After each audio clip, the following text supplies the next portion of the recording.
찬양을 통해서 우리의 가슴을 벅차게 해주시고 또 하늘을 향할 수 있도록 해주셔서 정말로 감사합니다.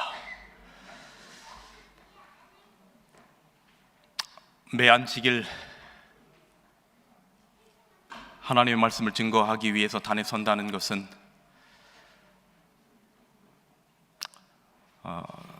한편으로는 대단히 두렵다는 생각이 많이 듭니다. 마음 가운데 있는 하나님의 마음이 느껴지는데 여러분들에게 그 하나님의 말씀을, 마음을 정말 잘 전해드리고 싶은데 참 매 설교를 하고 내려오면 항상 후회를 하곤 합니다. 오늘도 두려운 마음을 가지고 이 자리에 섰고 이 귀한 여러분의 시간을 하나님의 말씀으로 채우기를 간절히 기도하는 마음으로 자리에 서면서 성령 하나님께서 이 시간 이 자리와 여러분의 마음 가운데 함께 하시기를 간절히 기도합니다. 하나님의 어린 양을 보라라고 하는 말씀으로 말씀을 드리는 복음축제 네 번째 안식일 시간입니다. 인생에 대한 정의 가운데 꽤 공감이 가는 이야기는 이것입니다. 인생이란 무덤으로 가는 만원 버스 안에서 좋은 자리를 차지하려고 발버둥 치는 것과 같다. 인생이란 무덤으로 가는 만원 버스 안에서 서로 좋은 자리를 차지하려고 발버둥을 치는 것과 같다. 아무리 그 안에서 좋은 자리를 차지한다 할지라도 우리의 궁극적인 목적지는 흙으로 돌아가는 것입니다. 그러나 우리를 자식으로 대하시고 존재로 대하시는 하나님은 그렇게 내버려 둘 수 없으신 겁니다.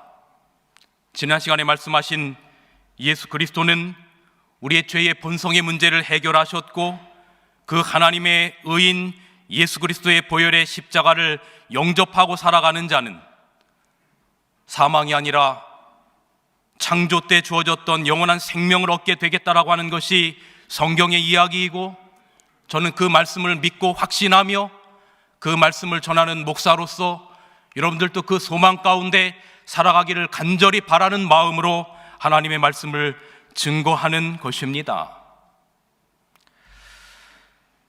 지난 시간 저는 죄와 하나님의 의에 대한 말씀을 드렸고 오늘 잠시 정리하고 말씀을 드립니다.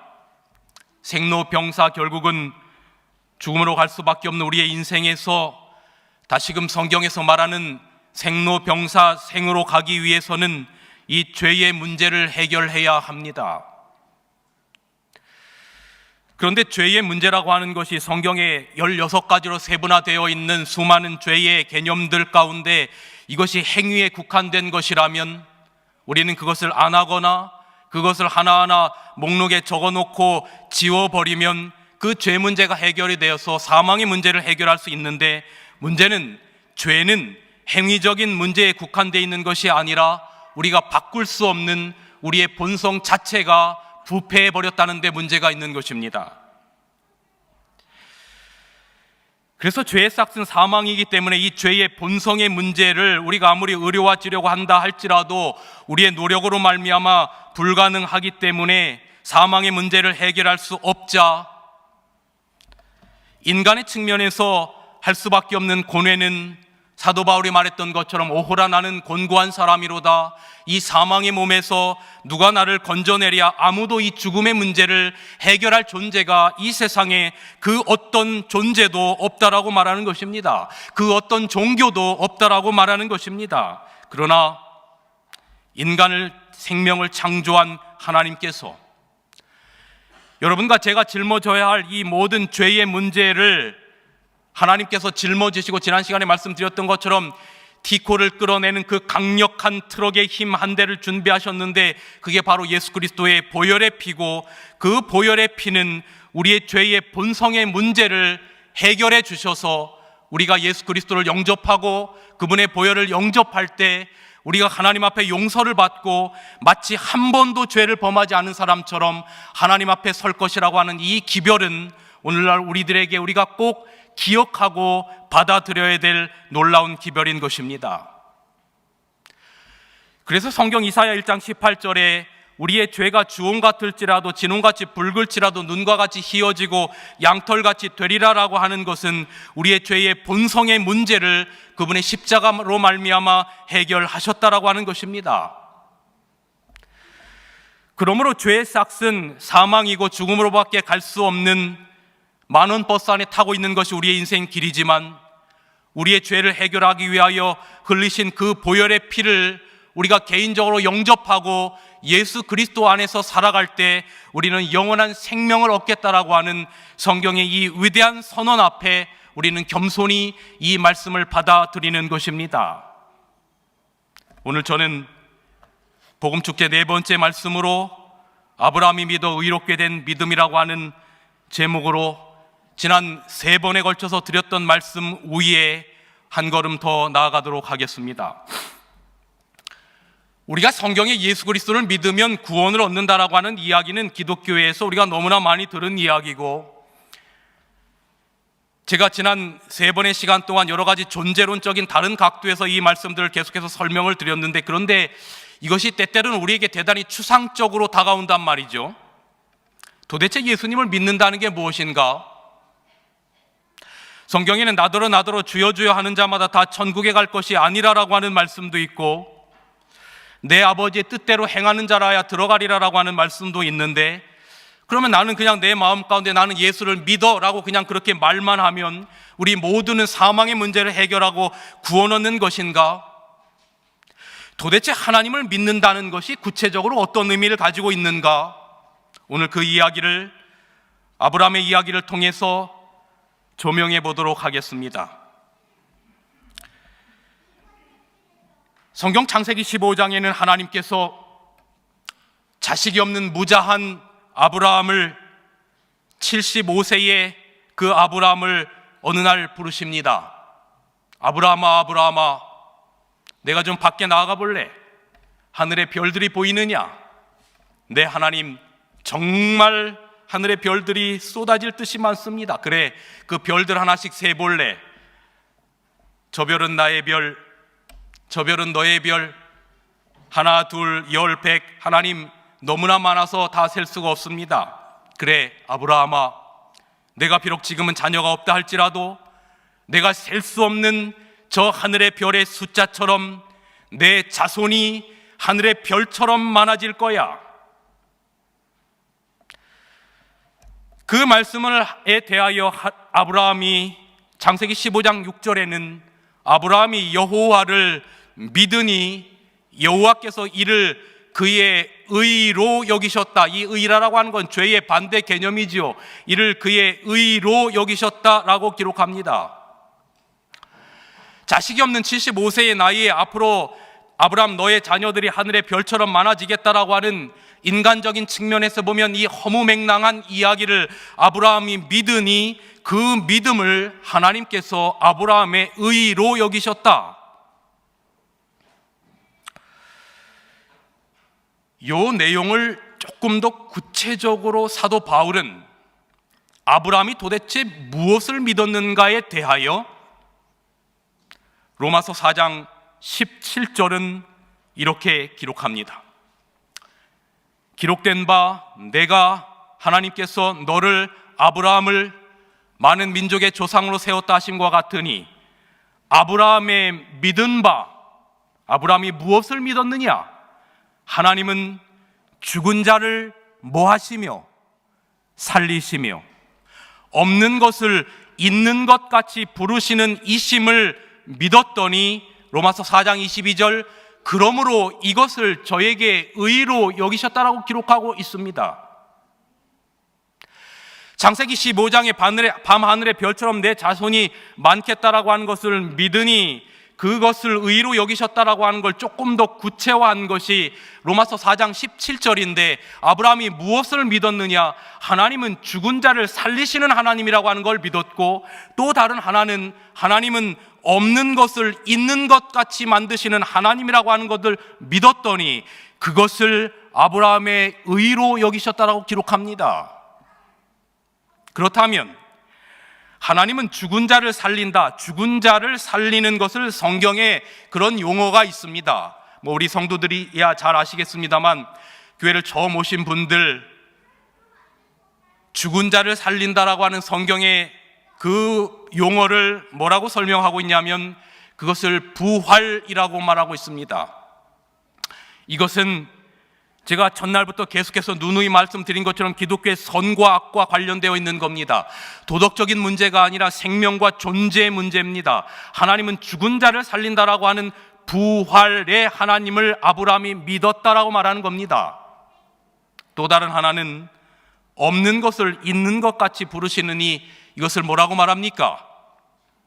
아무것도 없는 것에서 있는 것으로 만드는 것을 성경은 창조라고 말합니다. 생명과 존재입니다. 창조의 하나님을 믿었다. 그러니 아브라함이 구체적으로 믿은 것이 하나님은 부활의 하나님이요 하나님은 창조의 하나님임을 믿었다. 이 믿은 것을 아브라함의 의로 여기셨다라고 기록하고 있습니다. 창조와 부활은 기독교 신앙의 핵심적인 두 진리입니다. 기독교 신앙에서 창조와 부활을 빼고는 이야기할 수 없을 만큼 이 두 신앙은 대단히 중요한 것인데 아브라함이 이것을 믿으니 그 믿음을 의로 여기셨다라고 기록합니다. 오늘 이 두 가지 내용을 좀 함께 살펴보려고 합니다. 아브라함이 부활의 하나님임을 믿었다. 이 이야기를 우리가 좀 이해하기 위해서는 이러면 성경 창세기 22장으로 가야 합니다. 창세기 15장에 아브라함의 75세의 나이에 아브라함아 내 자손이 하늘의 별처럼 많아질 거라고 하는 이야기를 하시고 난 다음에 아브라함이 자식을 얻기까지는 대단히 긴 시간이 필요했습니다. 25년이 지난 아브라함의 나이 100세에 아브라함은 약속의 아들인 이삭을 얻습니다. 그 이삭을 금지옥엽 정말로 먼지가 묻을까 흙이 묻을까 진자리 마른 자리 다 갈아 누이며 이 나이가 많은 아브라함과 사라는 그 귀한 아들을 정성 들여서 키우고 그 아이가 10대가 된 어느 날 하나님께서 아브라함을 부르십니다. 아브라함아,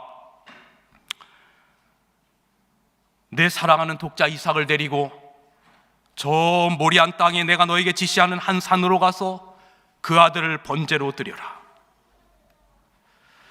하나님의 청천벽력과 같은 미처 단 한 번도 0.1%도 생각해 보지 않은 하나님의 명령은 아브라함으로 하여금 그날 밤 고뇌의 밤을 보내게 하는 겁니다. 아들의 생명과 하나로 연결된 아내 사라에게 뭐라고 말하나? 이걸 말하면 도무지 될 수 없는 그 가슴 터지는 그 사건을 아무에게도 이야기하지 못한 채 성경은 하나님의 명령이 있는 그 다음 절에 그날 아침 일찍 일어나서 아브라함은 종과 함께 그의 아들 이삭과 함께 모리아 산으로 떠납니다. 모리아 땅에 도착해서 하나님께서 준비하신 그 산으로 올라가는 도중 올라가면서 그 종을 너는 여기서 기다려라. 그리고 그 아들에게 나무를 지우고 불과 칼을 아버지의 손에 쥐고 그 모리아 산을 향하여 올라가고 있는데 아들이 아버지에게 묻는 겁니다. 아버지, 불과 나무는 여기 있는데 번제할 어린 양은 어디 있습니까? 하나님께서 준비하실 것이라고 얼버무려 이야기하면서 드디어 마침내 모리아산 정상에 이르릅니다. 아들에 대하여 자초지종을 설명하고 돌단을 쌓고 그 위에 나무를 놓고 아들을 죽여야만 하는, 부모가 자식에게 할 수 없는 이 말도 안 되는 상황 가운데 도대체 이 아들 이삭과 아브라함 사이에는 어떤 대화가 오갔을까? 성경을 아무리 봐도 그 아브라함과 아들 사이에 대화가 기록되어 있지 않은데 제가 여러 가지 문헌들을 찾아보다가 외경에서 그 모리아산 꼭대기에서 아버지 아브라함과 아들 이삭이 어떤 이야기를 주고받았는지 발견했습니다. 정경으로는 비록 인정되지 않지만 외경에는 이런 대화가 서로 오간 것이 기록되어 있어서 여러분들에게 소개합니다. 내 아들 이삭아, 너는 나의 전부였고 너는 나의 모든 사랑이요 기쁨이었다. 너 하나 키우느라 나는 나이 먹는 줄도 모르고 늙어가는 줄 모르며 살아왔단다.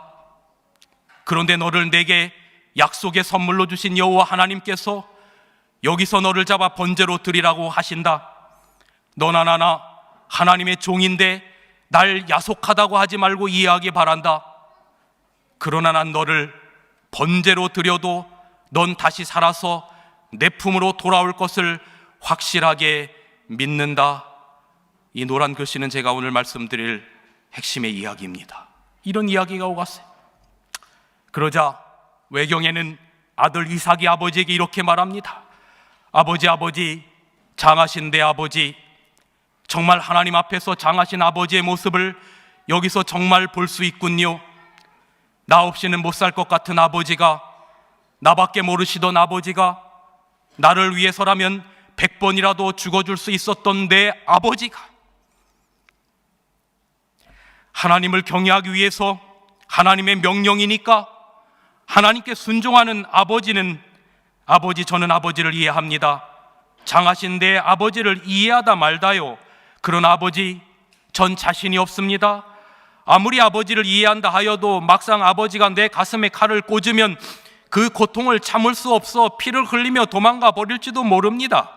그러면 어떻게 하나님의 뜻을 이룰 수가 있겠습니까? 그러니 그런 일이 아예 없게 저를 밧줄로 묶어 주십시오. 묶어 놓으면 제가 도망가고 싶어도 도망갈 수 없을 것입니다. 아브라함과 그의 아들이 모리아산 정상에서 나눴던 외경에 나타난 대화입니다. 그래서였을까요? 성경 창세기 22장에는 아브라함이 그곳에 단을 쌓고 나무를 버려놓고 그 아들 이삭을 결박하여 단 나무 위에 놓고 드디어 손을 높이 들어서 칼을 잡고 그 아들을 죽이려고 하는 것입니다. 여러분에게 질문을 드립니다. 아버지 아브라함은 아들을 죽이는 척 했을까요? 정말 죽이려고 했을까요? 죽이는 척 했을까요? 정말로 죽이려고 했을까요? 히브리서 11장 7절은 이렇게 기록합니다. 아브라함은 시험을 받을 때에 믿음으로 이삭을 드리는 척 했으니가 아니라 믿음으로 이삭을 뭐 했다라고 기록합니까? 드렸으니라고 기록합니다. 이미 과거 시제로 표현하는 겁니다. 하나님께서 어린 양을 준비하셔서 아브라함의 손을 치시고 아브라함이 아들을 죽이지 못하도록 하나님께서 하시고 양을 대신해서 드렸지만 성경은 기록하기를 믿음으로 이삭을 이미 죽였다라고 기록하고 있는 것입니다. 그런데 아브라함이 이 아들을 향하여, 아들의 가슴을 향하여 칼을 내려 꽂으려고 하는 그 순간, 아니 아브라함의 머리 가운데 떠나지 않는 고민은 이것입니다. 아니 수십 년 전 하나님께서 나타나셔서 하늘의 별을 보시며 내 자손을 통하여 내 자손이 하늘의 별처럼 많으리라라고 약속하신 하나님의 말씀은 어떻게 되는 것인가? 하나님이 허언을 하시는 하나님이 아니신데 그 하나님의 약속은 도대체 어떻게 되는 것인가? 그때 아브라함은 무슨 생각을 했는고 하면 히브리서 11장 18절 19절에 보면 이 말씀하시기를 내 자손이라 칭할 자는 이삭으로 말미암으리라 하셨으니 그가 하나님이 능히 이삭을 죽은 자 가운데서 다시 살리실 줄로 생각한지라 비유컨대 그를 죽은 자 가운데서 도로 받은 것이니라라고 말하고 있습니다. 무엇을 믿은 것입니까? 아브라함이 부활을 믿은 것입니다. 그런데 여러분, 믿음이라고 하는 것은 경험을 바탕으로 믿음이라고 하는 것이 생깁니다. 제가 어릴 적에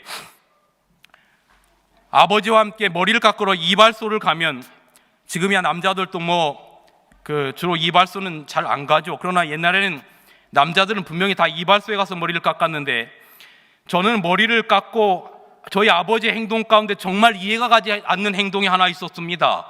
그게 뭐냐면 그 무시무시한 날이 선 칼 앞에 목을 내미는 아버지 행동입니다.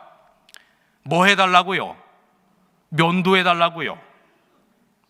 아니, 살짝만 이 머리 깎으시는 분이 다른 마음을 먹고 아버지의 목을 살짝만이라도 하면 어떻게 되는 겁니까? 그런데 저희 아버지는 단 한 번도 두려움이 없이 거기다 목을 이렇게 내미시더라고요. 전에도 해봤고, 그 전에도 해봤고, 1년 전에도, 2년 전에도, 5년 전에도 내 목을 내놓아도 한 번도 목을 벤 적이 있어요? 없어요? 없으니까. 그것이 경험이 체득돼서 뭐라고 하는 게 생기는 겁니까? 이분에게 내 목을 내어놓아도 베지 않을 거라고 하는 뭐가 생기는 겁니까? 믿음이라고 하는 것이 생기는 겁니다. 그런데 아브라함은 지금까지 죽은 자의 부활을 한 번도 본 적이 없는 겁니다. 죽은 자가 부활한 것을 한 번이라도 본 적이 있다라면 내가 이 이삭을 죽여도 이삭을 통해서 하늘의 자녀들이 별처럼 많아질 것이라고 했으니 이삭이 다시 일어나고 부활할 것이라고 하는 것을 믿었다는 게 이해가 되는데, 단 한 번도 아브라함은 죽은 자의 부활을 본 적이 없는데, 경험해 본 적이 없는데 누가 말씀하셨으니? 하나님이 말씀하셨으니 그 부활 신앙을 믿은 것입니다.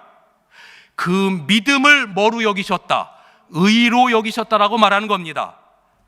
그래서 로마서 4장 18절에는 이것을 뭐라고 말씀했냐면 바랄 수 없는 중에 믿는 믿음이다 그랬어요. 내 아들이 죽어도 다시 부활할 것이라고 하는 것을 한 번도 보지도 못하고 경험해 보지도 못했으니 바랄 수 없는 중에도 믿었으니 그 믿음을 의로 여기셨다, 이 말입니다.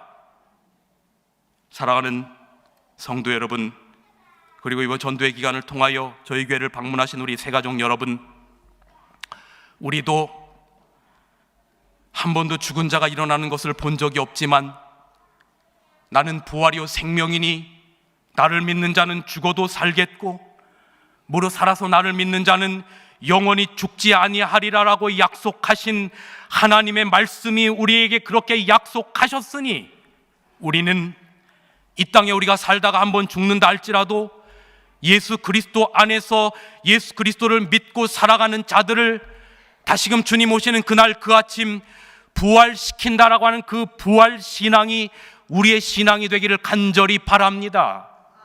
우리의 경험에 의해서가 아니라 하나님께서 그렇게 말씀하셨으니 그것을 믿으면 그것을 우리의 의로 여기시겠다라고 하는 이 믿음이 여러분과 저의 믿음이 되기를 간절히 바랍니다. 저는 이것이 대단히 중요하기 때문에 사실은 이 죽음과 부활 문제만 떼어서 다음 주에 1시간 구체적으로 이 문제만을 다루도록 하겠습니다.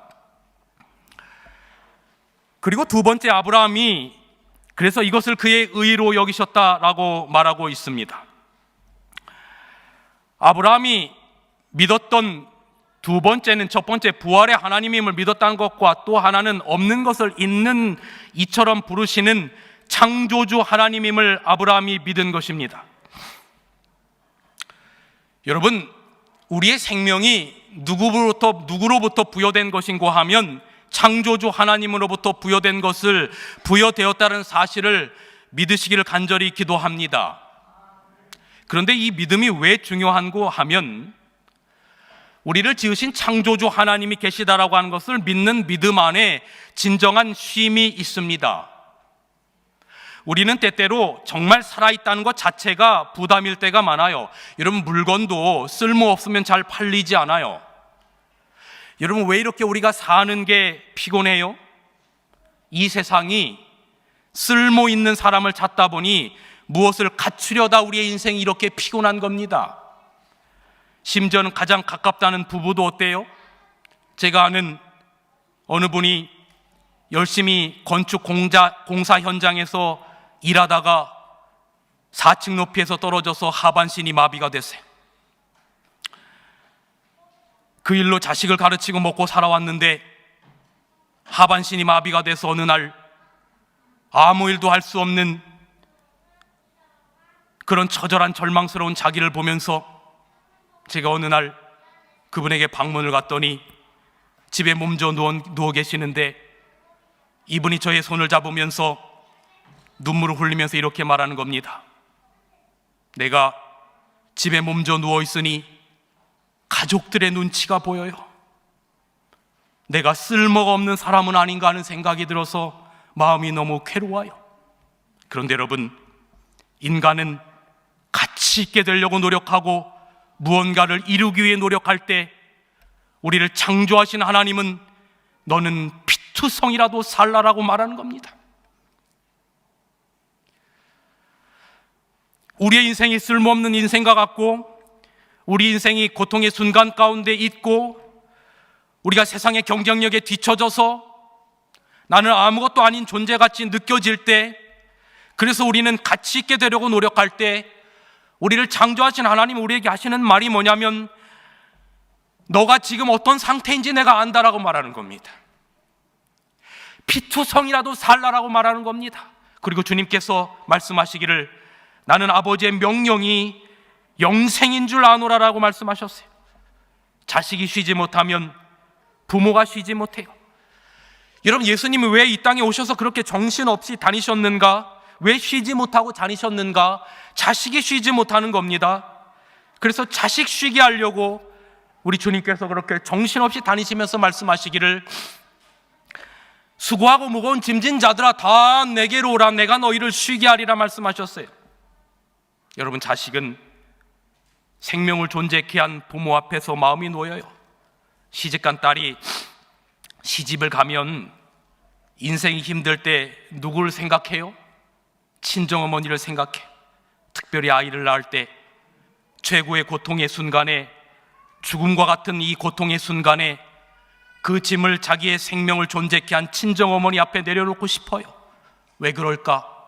자기를 존재케 한 어머니, 그 어머니 앞에서 죽음과 같은 산고를 치를 때 엄마, 왜 나를 딸로 낳아서 이런 힘든 고통을 겪게 해? 그때 엄마가 이렇게 말하는 거죠. 그래, 다 누구 때문이다. 이 엄마 때문이다. 그리고 딸은 엄마에게 말하는 겁니다. 엄마, 나 낳을 때도 이렇게 아팠어. 존재케 한 부모 앞에서 진정한 평안을 누리는 거예요. 자기 존재에 대해 책임지게 할 분은 존재를 잊게 하신 어머니밖에 없는 거예요. 가치 있게 되려고 하는 부담을 내려놓으니 삶이 가벼워지는 거예요. 거기에 진정한 창조주 앞에서의 쉼이 있는 겁니다. 여러분, 그래서 우리 주님이 오늘 이 시간 여러분들에게 주시고 싶은 말씀은 이겁니다. 수고하고 무거운 짐진 자들아 다 내게로 오라. 내가 너희를 쉬게 하리라. 나는 마음이 온유하고 겸손하니 나의 멍에를 메고 내게 배우라. 그러면 너의 마음이 쉼을 얻으리니 이는 내 멍에는 쉽고 내 짐은 가벼움이니라 하시니라. 여러분, 제가 간혹 저희 명절 때 저희 이제 부모님 댁에 갈 때는 저는 이게 이 미친 사람처럼 하고 갑니다. 쓰레빠 신고 그냥 모자 눌러 쓰고 세수도 않고 면도도 안 하고, 어떤 모습인지 너무 깊이 상상은 안 하셔도 됩니다. 근데 저희 아내는 그래도 시댁에 간다고 하니까 신경이 쓰이는지 그냥 또 너무 잘 차려입고 가면 아들은 그 짓꼴인데 너는 왜 그러냐, 그런 말도 혹시 들을까 봐. 저희 부모님 그런 얘기 절대 하시는 분이 아닙니다. 그냥 적당하게 차려입고 갑니다. 그런데 이제 저희 집을 갔다가 다시 장모님 댁에 갈 때는 이제는 분위기가 완전히 바뀝니다. 저희 아내가 마치 미친 여자처럼 하고 갑니다. 역전이 완전히 되는 겁니다. 제대로 씻지도 않고 왜 저러고 가나.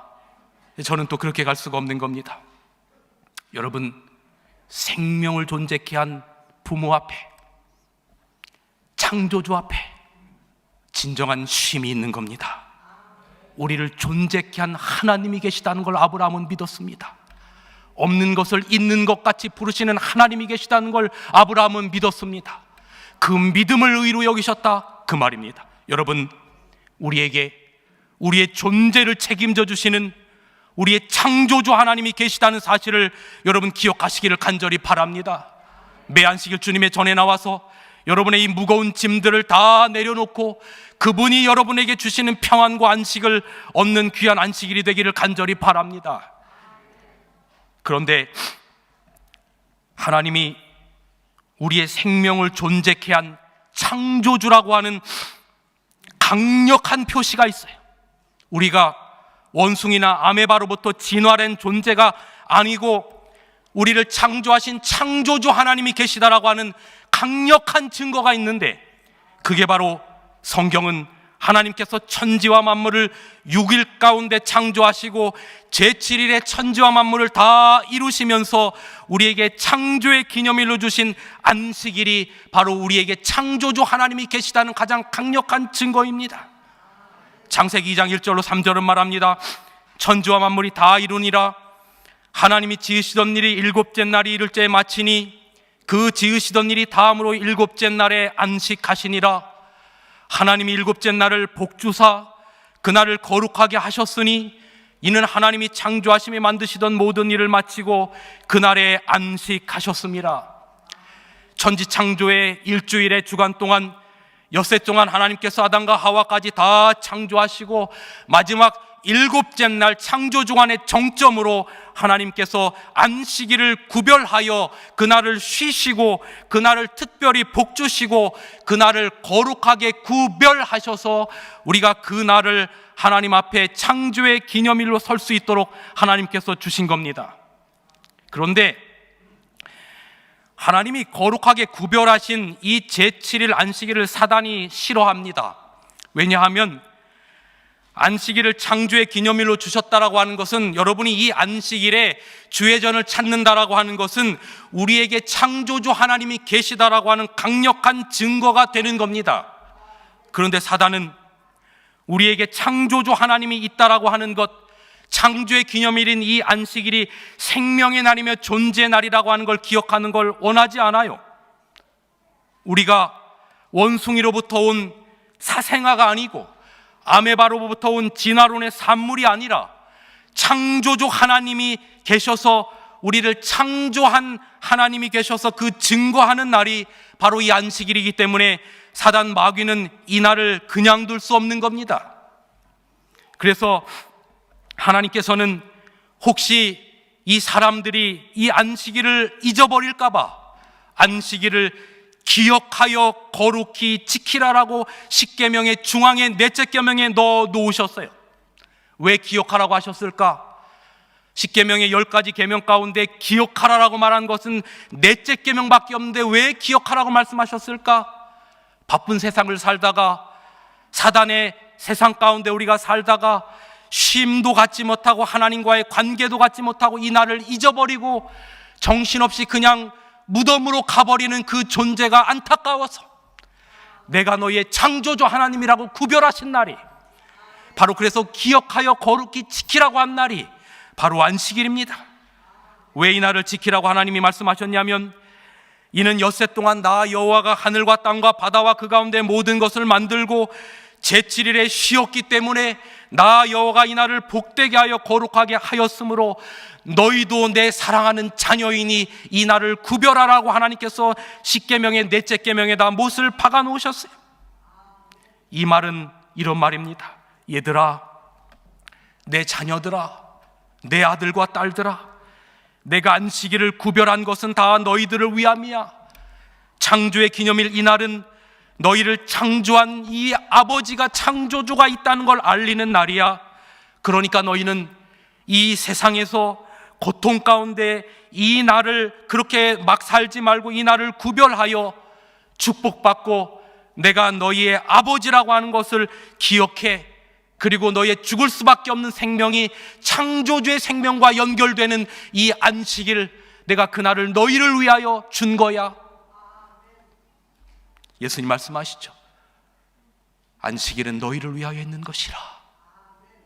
오늘날 바쁘고 힘든 이 세상에 살아가는 여러분들을 위하여 하나님께서 구별하여 복되게 하신 제7일 안식일, 오늘 우리는 그 안식일에 주님의 전에 온 것입니다. 이런 특별한 날을 사단이 가만둘 리가 없어요. 왜냐하면 이 날을 가만히 두면 자신이 설 곳이 없거든요. 우리에게 창조주가 있고 우리는 창조주의 자녀라는 사실이 드러나거든요. 그래서 사단은 두 가지를 역사 속에 보면 사람들의 사고 속에서 창조주 하나님을 지워버리려고 역사적으로 대단히 큰 노력을 해서 성공한 것이 있는데, 그 중에 하나가 진화론을 세상 교육의 주가 되게 만든 것입니다. 우리에게 창조주 하나님이라고 하는 존재가 없고 원숭이 아메바의 후손이라고 하는 진화론이 온 세상 교육의 주가 되어버린 것입니다. 그래서 사람들의 머릿속에 어릴 적부터 창조주 하나님에 대한 존재의 개념을 다 잊어버리게 만들고, 우리는 그저 미물부터 된 진화의 산물이라고 하는 것을 교육계에 집어넣음으로 말미암아 사단은 창조주 하나님을 존재를 지워버리려고 한 것이 성공을 거둔 겁니다. 그런데 이해 못지않은 또 다른 하나가 있는데, 창조의 기념일인 제7일 안식일을 일주일의 첫날인 일요일로 예배의 날을 교묘히 바꿔버린 것입니다. 다니엘 7장에 작은 뿔로 표상되는 중세 로마는 제7일 안식일을 일주일의 첫날인 일요일로 변경하고 그날을 예배일로 만들어 버렸습니다. 여기 중동 세계사 제가 고등학교 때 배웠던 이 책에 보면 한편 그리스도 교회의 수락으로 말미암아 AD 321년부터 황제는 일요일을 안식일로 할 것을 명했다. 다니엘 7장 25절에 수천 년 전에 성경은 예언되기를 이 땅에 작은 뿔 중세 로마가 존재할 텐데 그 로마가 하나님의 때와 법을 변개하고자 할 것이다 라고 하는 예언처럼 하나님의 십계명의 유일한 타임 때에 관련된 계명인 넷째 계명을 첫 번째 계명 안식일 계명으로 바꿔버린 것입니다. 이 안식일 계명을 바꿔버린 것입니다. 그리고 여러 가지, 이제 여기 다빈치 코드라고 하는 이 이야기는, 전체적인 이야기는 허무맹랑한 이야기지만 이 안에 부분적인 진실들이 많이 들어있는데, 이 다빈치 코드 1권 351페이지에서 보면 이런 글이 기록되어 있습니다. 심지어 기독교의 주일이라는 것도 이교도에서 훔쳐온 것이라네. 원래 기독교는, 초대 기독교는 안식일인 토요일을 기념했어요. 하지만 콘스탄티누스 대제가 그날을 이교의 태양 숭배일과 일치시키기 위해서 옮겨버린 겁니다. 지금까지 많은 사람들이 이교도의 태양 숭배일, 썬데이, 이것이 오늘날 일요일입니다. 태양 숭배일이었던 그 일요일을, 썬데이를 교회 출석하는 줄은 꿈에도 모르고 일요일마다 아침 예배를 드리러 교회에 가고 있죠. 그래서 중세의 이 작은 뿔의 세력은 제7일 안식일 창조의 기념일을 없애고 태양 숭배일이었던 일주일의 첫날인 일요일을 예배하는 것으로 온 세상에 오늘날 예배의 근원이 된 사건이 바로 다니엘 7장 25절에 예언된 것처럼 그렇게 이루어진 겁니다. 여기 베드로 가이엘맨 천주교 교리문답 50페이지에 보면 질문, 어느 날이 안식일인가? 대답, 토요일이 안식일이다. 질문, 그러면 왜 우리는 토요일 대신에 일요일을 지키는가? 대답, 라오디게아 종교회의, AD 336년에 있었던 라오디게아 종교회의에서 천주교회가 예배일을 토요일에서 일요일로 바꾸었기 때문에 우리는 토요일 대신에 일요일을 준수한다라고 기록합니다. 그리고 여기 스테판 키난 천주교 교리문답 174페이지에 또 이렇게 질문하고 있습니다. 교회가 축일 제정의 권한을 가졌다는 것을 증명할 수 있는 어떤 다른 방법이 있는가? 여기 교회라고 하는 건 로마 캐톨릭을 말하는 겁니다. 대답, 교회가 만약 그런 권한이 없다면 현대 모든 종교가들이 동의하는 그런 일, 즉 제7일 안식일을 준수하는 대신에 성경상 전혀 근거가 없는 주일 중 첫째 날인 일요일 준수를 제정할 수 없었을 것이다.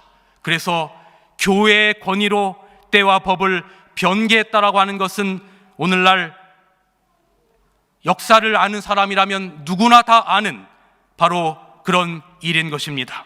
그리고 여기 우리 중앙일보, 우리나라 중앙일보에도 가톨릭 교회가 325년 니케아 공의회에서 반유대주의 입장을 공식화하고 안식일도 토요일에서 일요일로 바꿨다라고 하는 여기 중앙일보 신문을 통해서도 우리는 사단이 어떻게 창조주가 존재한다라고 하는 창조주의 존재 이 중요한 핵심이 되는 진화론 사상과 그리고 안식일을 어떻게 바꾸어 버렸는지를 우리는 역사를 통해서 살펴보게 되는 것입니다.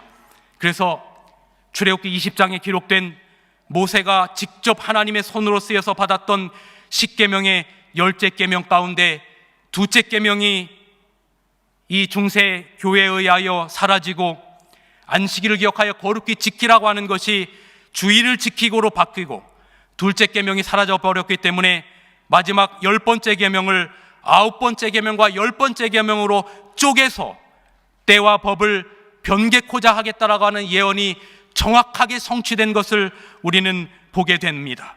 그래서 사단 마귀는 창조주 하나님이 사람의 마음 가운데 설 자리를 없도록 그렇게 만들어 버렸습니다. 그런데 사람들이 이렇게 말씀을 많이 합니다. 안식일이 오늘날 제7일 금요일 해질 때부터 토요일 해질 때까지라고 하는 건 아는데 그것은 구약에서나 지키는 것이고 신약에 와서는 예수님 부활한 날 일요일을 주일로 안식일로 지키면 되는 것 아닌가요? 라고 그렇게 묻습니다. 제가 짧은 시간에 성경 전체에 흐르는 안식일 성수의 역사를 설명드리겠습니다. 먼저 안식일은 창조의 기념일로서 아까 읽어드린 것처럼 창세기 2장 1절로 3절에 제7일 하나님께서 구별하셔서 안식일이 그렇게 탄생되게 되었습니다. 이스라엘이 430년간 애굽에서 종살이를 하다가 하나님의 권에 관한 것은 다 까먹었을 때 그들이 출애굽해서 광야에서 매 6일 동안에는 만나를 내렸지만 제6일째 되는 날은 제7일에 만나를 내리지 않기 때문에 2배의 만나를 주게 함으로 말미암아 안식일을 기억하도록 하나님의 것을 다 잊어버린 이스라엘 백성들에게 첫 번째로 하나님의 진리에 대해서 기억하게 하신 것이 바로 만나를 통한 안식일 제도였습니다. 그리고 10계명 넷째 계명에 안식일을 기억하여 거룩히 지키라고 하는 계명을 집어넣으셨고 바벨론 포로 이후에도 에스겔 20장에 보면 안식일은 너와 나 사이의 표징이고 너희가 안식일을 지킴으로 내가 너희 하나님이고 너는 나의 자녀라고 하는 것을 표징하는 날이 안식일이라고 기억하고 있습니다. 그렇다면 과연 신약은 어떨까? 누가복음 4장 16절에 보면 예수님께서 자기 자라나신 곳 나사렛에 이르러서 안식일에 자기의 규례대로 회당에 들어가서 성경을 읽으려고 서셨고 안식일을 제정하신 창조주 하나님께서 이 땅에 오셔서도 안식일을 구별하신 것입니다. 그리고 예수님이 십자가에 달리시고 난 후에도 예수님의 여제자들이 계명을 쫓아 안식일에 쉬었다라고 누가복음 23장 54절에서 24장 1절은 그렇게 기록하고 있습니다. 그러면 문제는 보통 많이 말하는 예수님이 십자가 이후 부활하고 난 이후에는 일요일로 부활한 날을 지켰다라고 많이 말씀하시는데 과연 이것이 성경적으로 근거가 있는 이야기인가? 그런데 놀랍게도 성경에는 예수님이 부활하시고 하늘로 승천하시고 난 다음에도 사도들이 안식일을 지켰다라고 하는 기록들이 제가 지금 지문의 한계상 4절밖에 갖고 오지는 않았지만 많은 안식일 준수의 기록들이 있는 것입니다. 바울이 자기의 규례대로 안식일을 강론하고 안식일마다 바울이 회당에서 강론하고 또 유대인들은 찾아볼 수도 없는 바로 그곳에서 사도행전 16장에 보면 빌립보 성에서도 안식일을 구별하고 하는 이야기가 기록되어 있는 겁니다. 그뿐만 아니라 우리가 나중에 새하늘과 새 땅에 가서도 안식일을 구별할 것을 성경은 기록하고 있어요. 그래서 성경은 구약에서나 제7 안식일을 지키고 신약에서는 날짜가 부활한 날로 바뀐 것이 아니라 성경의 기록은 처음부터 끝까지 안식일을 준수한 기록들로 기록되어 있는 것입니다. 그렇다면 기독교에서 부활한 날이 그렇게 중요하기 때문에 그러면 부활한 날을 예배하는 것이 아니라면 부활한 날은 무엇으로 어떻게 기념합니까? 여기 우리나라가 1945년 8월 15일 광복이 되었습니다. 일제치하 그 고통의 시간을 뒤로하고 광복이 되었습니다. 제가 달력을 찾아보니까 1945년 8월 15일은 수요일이었습니다. 이날이 우리나라의 광복이 된 광복절의 시작입니다. 대단히 중요한 날입니다. 그런데 1945년 8월 15일 수요일이 광복절이었다고 해서 광복절을 기념을 그 다음 주 수요일, 그 다음 주 수요일, 매주 수요일마다 광복절을 기념하지 않습니다. 맞습니까? 광복절은 46년 8월 15일, 47년 8월 15일, 2021년 8월 15일, 2022년 8월 15일 1년에 한 번만 광복절을 기념하면 되는 것입니다. 그런데 예수님께서 부활하신 날이 AD 31년 유대력 1월 14일 6월절에 돌아가셨기 때문에 3일 만에 부활하신 예수님은 16일 일요일에 유대력 16일에 부활하셨습니다. 그런데 예수님이 부활한 날이 일요일이기 때문에 매주 일요일을 부활한 날로 지켜야 된다라고 하는 논리는 1945년 8월 15일이 수요일이었기 때문에 광복절을 매주 수요일 날 지켜야 되는 논리와 똑같은 논리인 것입니다. 그래서 우리는 예수님께서 부활한 것을 기념하는 건 좋지만 부활한 날이 일요일이기 때문에 매주 일요일을 예배일로 지켜야 된다라고 하는 것은 이것은 성경적이지 않은 것입니다. 그렇다면 우리는 왜 매주 제7일 금요일 저녁서부터 토요일 저녁까지를 안식일로 지키는가? 여러분, 1년은 지구가 태양을 한 바퀴 공전하는 것이 1년입니다. 한 달은 달이 지구를 한 바퀴 공전하는 것이 한 달입니다. 1일은 지구가 한 바퀴 자전하는 것이 1일입니다. 그렇다면 1년, 한 달, 1일은 다 어떻게 왔는지는 알겠는데 그렇다면 일주일이라고 하는 주간은 도대체 어디서 온 것입니까? 세상에 많은 학자들이 이 일주일의 주간이 어디서 왔는지를 아무리 연구해도 창세기 1장과 2장에 하나님이 빛이 있으라 하시면 빛이 있었고 저녁이 되면 아침이 되는 첫째 날이라 하시면서 일주일을 창조한 창조의 주간 외에는 일주일의 기원을 설명할 길이 없는 겁니다. 그래서 제7일을 창조의 기념일로 하나님께서 구별하셨기 때문에 우리는 매 제7일을 안식일로 지키는 것입니다. 그렇다면 예수님의 부활이 중요한데 그러면 아무것도 안 하고 넘어갑니까? 아닙니다. 성경에는 예수님이 부활한 날을 일요일을 지키라고 하는 기록은 단 한 건의 기록도 없습니다. 그러나 부활을 기념하는 것이 있는데 그것이 바로 침례입니다.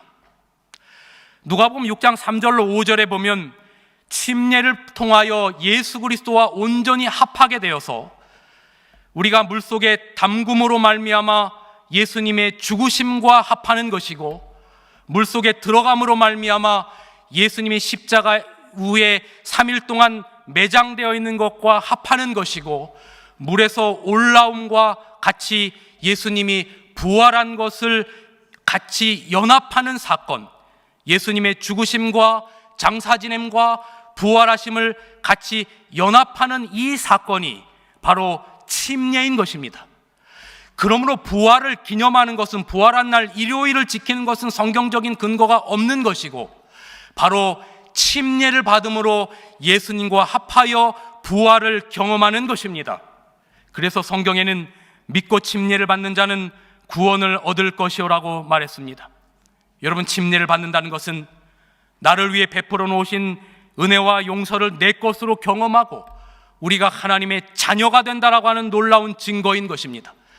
현재까지 11분의 우리 귀한 분들께서 성령의 역사 가운데 침례를 결심하셨습니다. 그래서 6월 18일 다다음 주 안식일에 우리는 이곳에서 정말로 감동스럽고 영광스러운 침례식을 진행할 것입니다. 아직도 고민하고 계신 분들이 계셔요. 어떤 한 분은 목사님, 지난 2주간 목사님의 말씀을 듣고 저는 원래 불교인데 제 마음이 너무나 괴로웠어요. 이 괴로운 마음 제가 어떻게 해야 될지 목사님 기도해 주세요 하는 이야기를 저에게 하셨어요. 저는 기도합니다. 그런 분의 마음 가운데는 성령께서 역사하신 음성이라고 생각합니다. 사랑하는 여러분, 우리가 예수 그리스도를 영접하고 믿음 가운데 그렇게 살아가기를 간절히 기도합니다. 그렇다면 침례인가 세례인가, 이것은 아주 간단합니다. 예수님이 받으신 방법대로 받으면 됩니다. 예수님은 요단강에서 침례 요한에게 물에 완전히 잠그는 침례를 통하여 물에서 올라오실세라고 말했어요.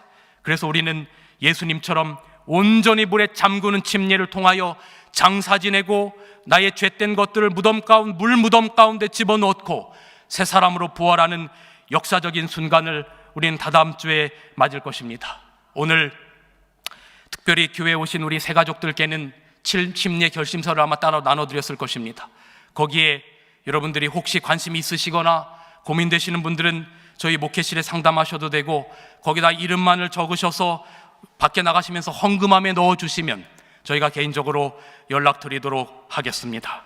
이제 저는 결론을 내리면서, 아브라함은 바로 하나님은 죽은 자를 살리시는 부활의 하나님임을 믿었고, 바로 없는 것을 있는 것 같이 하시는 창조주 하나님을 믿은 것입니다.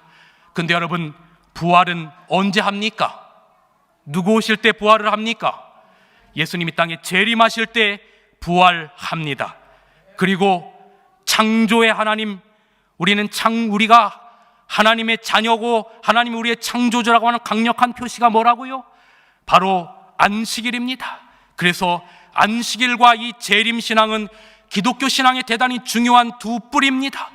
그래서 저희 교회의 이름이 제7일을 창조의 기념일인 창조주 하나님을 모시는 제7일로 안식일을 지키며 부활의 하나님인 예수님의 재림을 기다리는 교회로 제7일 안식일 예수 재림교회라고 하는 이 이름은 저희가 믿는 놀라운 성경의 진리들을 이름 안에 그대로 넣은 것입니다. 여러분, 아브라함은 그 하나님을 믿고 의로 여겼던 것처럼, 그런데 이것이 아브라함만을 위한 것이 아니라 오늘 누구도 위함이냐면 의로 여기심을 받을 우리도 위함이니, 우리가 예수의 죽은 자를 가운데 살리신 하나님임을 우리도 믿으면 그것을 의로 여기셔서 우리도 구원하시겠다라고 하는 그 놀라운 그 기별을 여러분의 마음 가운데 받아들이기를 간절히 바랍니다. 예수 그리스도를 믿고 침례를 받고 부활의 날인 예수 그리스도의 재림을 기다리며 안식일을 잘 준수하는 주님의 신실한 백성들이 되시기를 간절히, 정말로 간절히 바랍니다. 말씀을 줄이면서 하나의 이야기를 짧게 들려드리고 말씀을 줄이겠습니다. 저와 함께 1999년에 목회를 나온 제 사랑하는 대학교 동기였고 목회 동기였던, 제가 묵동교회에서 전도사할 때 청량리교회에서 봉사했던 사랑하는 제 친구 전기성 목사가 봉사대에서 물에 빠져 봉사대를 갔다가 물에 빠져 죽어가는 아이를 구하러 들어갔다가 일부는 구하고 너무 지쳐서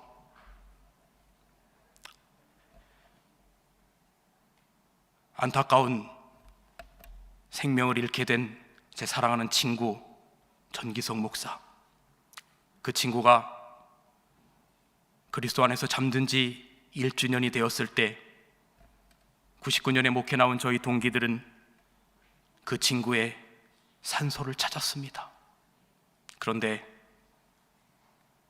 그 산소 위에는 시들어버린 꽃 한 다발과 조그만 손편지 하나가 올려 있었는데, 그 편지를 열어보니 그 편지는 가슴이 터지는 고통을 당하는 어머니가 아들이 죽은 지 1주년 아들을 그리워하면서 쓴 편지였습니다. 그 편지의 일부를 읽어드립니다. 아들아, 기서가 너를 부르기조차 미안하구나, 애통하고 애달프구나. 불러도 대답 없는 너를 부르고 있노라면 이 어미 가슴 터질 것만 같구나. 기서가 이 어미 이글 적어 그 어디에 보내려나. 이 어미 흐르는 눈물 강이 되어 종이배 접어 띄어볼까. 이 어미 지은 한숨 바람 되어 종이 비행기 접어 날려볼까. 기서가 아들아, 정말 보고 싶구나. 이 어미 미치도록 내가 보고 싶구나.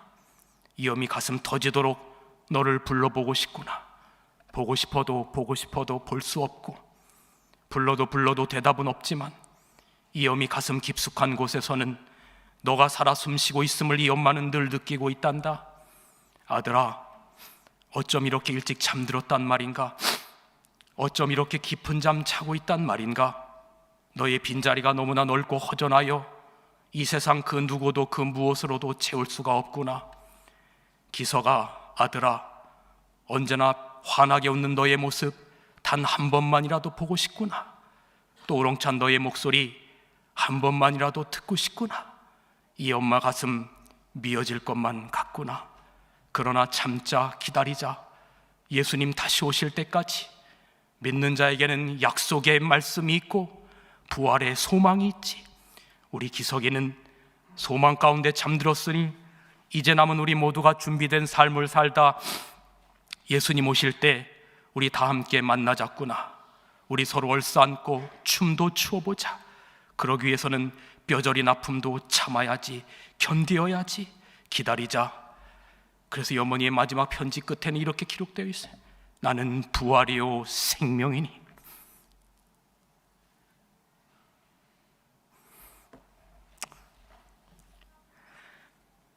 나는 부활이요 생명이니. 나를 믿는 자는 죽어도 살겠고, 무릇 살아서 나를 믿는 자는 영원히 죽지 아니하리니. 이것을 내가 믿느냐?